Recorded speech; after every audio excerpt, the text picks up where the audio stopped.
Hey everybody, this here's Uncle Ruckus. Just reminding you to like, share, and subscribe to the GamerGauntlet channel, even though it's run by this nigga.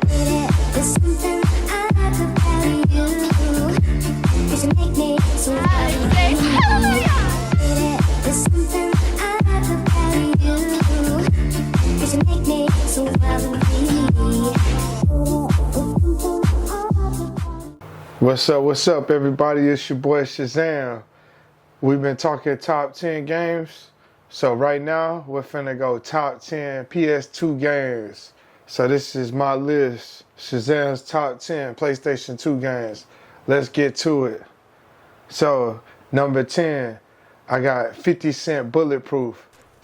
Man, that game, that was an epic game, man. Like, I remember when he dropped that, I was like, wow. This guy here is really making some noise. It goes beyond the studio. It goes beyond the music. The guy was larger than life at the time. 50 Cent, that is. The game was incredible. Music videos, you can unlock music. The game was it's 50 Cent's game, so it's everything you would hope for out of that type of scenario back in that time when they were setting the world on fire in the music scene. Awesome game. Great gameplay. Kind of an arcade style game too. So it's just a whole lot of fun. Ton of replay value. Just a good time. Excuse me. And it's even multiplayer as well. So just a good time. 50 Cent Bulletproof coming in at number 10. At number 9, I got Devil May Cry 2. That game there is a gnarly, epic game coming out of Capcom. Double disc game. You could just kick butt all day, all night. You could turn into your favorite devils. You got Alistair, the Fire Devil. I might be saying that wrong. You got the Electric Devil, the Fire Devil. You know, you could use all of the powers you need. Non-stop action. You're basically a mercenary. You're a mercenary eliminating demons and devils, and you're a half human, half devil guy named Dante. 2 discs, like I say, epic action, incredible boss battles. One of the best games to come out on PS2 as far as action adventure shooting games go. Number 8, I'm gonna go with SmackDown vs. Raw 2007. Me and the guys back in the day, we spent so much time just going to war, doing stuff like Elimination Chamber and all of that. This is the PlayStation 2, by the way, so this is the days you had to have the multi-tap, and everybody just sitting around the room with a controller in their hand, ready to get into action and ready to kick some butt. Those were good times right there. SmackDown vs. Raw 2007. And I remember at times we even used to go a step further and get the blueprints to create like characters that's not even a part of the wrestling world. Do some stuff like, oh, I'm gonna make Batman and put him on the game. Or I'm gonna make Bruce Lee. Or make like Superman or something, like, or Homer Simpson. We just go get the blueprints, Michael Jackson. Go get the blueprints for random characters and put them on the game. Just go to war. I was on there. Number 7, I'm gonna go with NBA Street Volume 2. Classic game, classic game. They got that one right. One of the best soundtracks for a video game, probably of all time. Almost infinite replay value. You're just having the time of your life playing street basketball with your favorite Hall of Fame pro basketball players, street ball legends. I think that's before the time of character creation, but the game was so good that you didn't stick on that too long. You kept it moving and you enjoyed the game. They had a lot of legends on there. I believe Magic Johnson was on there, Dr. J, all of that kind of stuff, along with up and coming guys at the time, Kobe Bryant, you know, Shaq on there, stuff like that. Number 6, I'm gonna go with Tekken 4. Tekken 4 was a beautiful continuation of a series that was on fire in terms of games, making an impact in the home console system game and in the arcade game.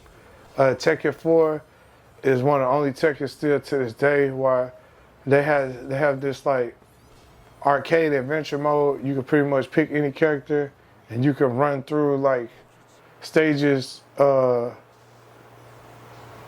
It isn't just one-on-one the entire game. They got the special arcade modes and on that and all that with the adventure side and all that.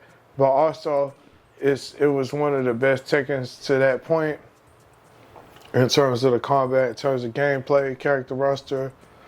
A great situation to be a part of. Number 5, I'm gonna go with Def Jam Fight for New York. This is probably the last great Def Jam game.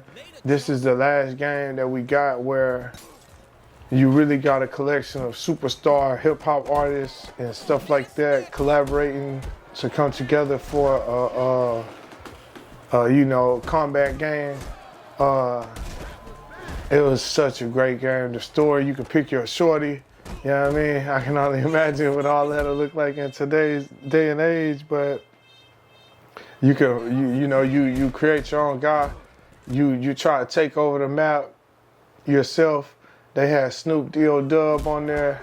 They had, who all they had on there, man? Fat Joe, Method Man, Redman, Ludacris. You know, the list goes on and on. Insane game, multiplayer. One of the best games, just like of nostalgia. Like, if you're from the hood, it's probably usually it'd probably be your top favorite games. Even if you're not from the hood, man, if you're a fan of hip hop culture or whatever, you know, you might have messed with that game. But yeah, that was a really good one there. Number 4, I'm gonna go with Grand Theft Auto San Andreas. Another one of those games where it made its mark when it released. That game was on fire from day one and probably will be for the rest of time. Even though there's games that has came after, there's games that have came before, there have been very few that have had the impact of that one. San Andreas is one of those games where it's like generational, almost a once in a lifetime type of game, type of situation where they just capitalized on a beautiful moment in time and culture and gaming that they gave the fans exactly what the fans wanted at that time. And they get it right at times. I'm not going to say they always get it wrong. I'm not going to say they get it wrong more than not, but I'm going to just say that was one of those times where they understood the assignment and definitely delivered. Number 3, Dragon Ball Z Budokai Tenkaichi 3. Until recently, it probably had the largest character roster for a Dragon Ball Z game. That's still, up in the air or whatever. We'll see what happens. But, that's not, that we're proud to say otherwise right now for a good reason. That's another conversation for another day. But Tenkaichi 3, one of the most beautiful fighting games created. Definitely one of the most beautiful Dragon Ball Z games created. An ultimate treat for Dragon Ball fans and Dragon Ball gaming fans and fighting game fans. Ultimate treat. Number 2, Marvel vs. Capcom 2. If you know anything about Shazam, you know how much I love this game. So I can't keep harping on it all the time. But this is one of my favorite games that I've ever played in my life. Ever since the days it's been in the arcade, it's just, to me, it's just my favorite thing ever. I love it to death. I have since day one, still do. Still get the same feeling. That's how great that game is. Still the same feeling from when I was a kid, just even thinking about that game. But that game has always meant a lot to me. In the home, on the consoles, fortunately, because they don't always get it right. And of course, in the arcade. Number 1, my number 1 PlayStation 2 game, I'm gonna go with Street Fighter EX3. I recall the times when PlayStation 2 first came out, and I just recall, before I even had a PlayStation 2, I recall seeing people playing Street Fighter EX3 and stuff, being around, being at people's houses or whatever that had that game, older people or whatever, and I used to just be so fascinated, so intrigued, so shocked, everything about this game every time I seen it. And I would say it's probably one of the best Street Fighter games to release. It's one of the best PS2 fighting games to release.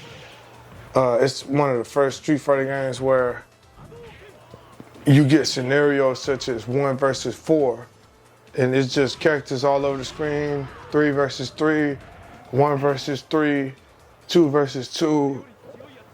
It's not just your traditional mano Street Fighter arcade game.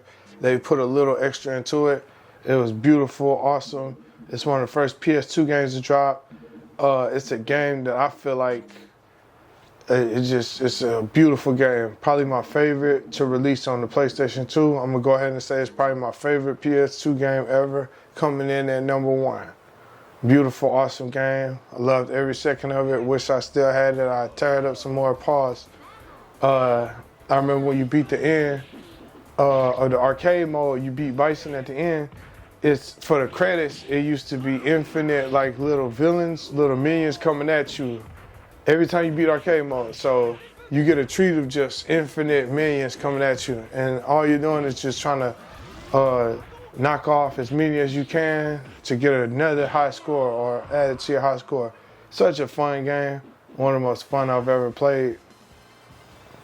But thank y'all for tuning in, Gauntlets. It's been Shazam, your boy, coming at you again. That's my top 10 PlayStation 2 games. Catch y'all later. Sayonara. Next time on Gamer Gauntlet. Like and subscribe. あなたのことが